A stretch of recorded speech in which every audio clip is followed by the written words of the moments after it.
Hello everyone, I'm a student of Federation University. My name is Ping Chu. I'm talking about topic 4, disaster recovery. Disaster recovery plan is a documented set of process to help your organization minimize disruption to business service in the event of an outage.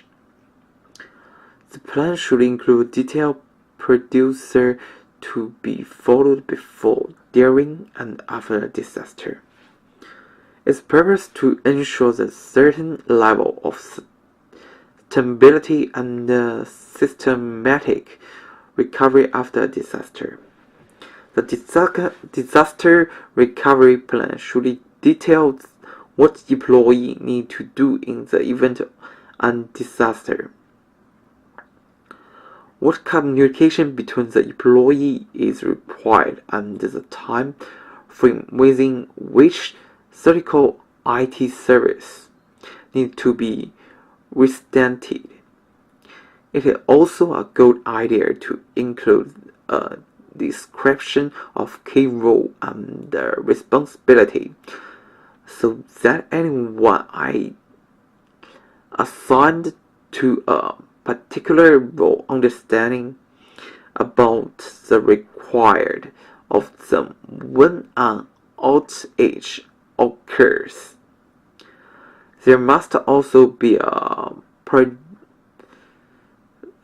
of maintaining and updating the disaster recovery plan to reflect any significant internal, external, or system change in the organization.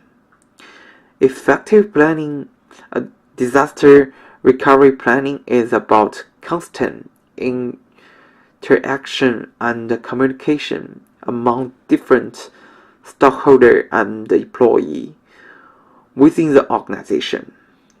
Failure to communicate will only slow down the recovery process. And what's the theory and outcome of the disaster recovery? There are natural, technical, and human theories, and the disaster thereof. In order to develop a related disaster recovery plan, it pays to review all theories and the impact an outage can have on your business service.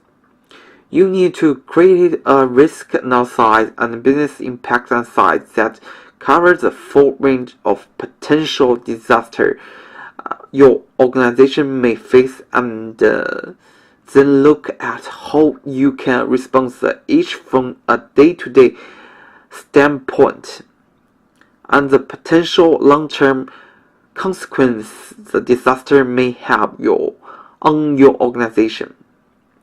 Each potential disaster should be ranked and analyzed to determine the possible impact and outcome associated with each scenario.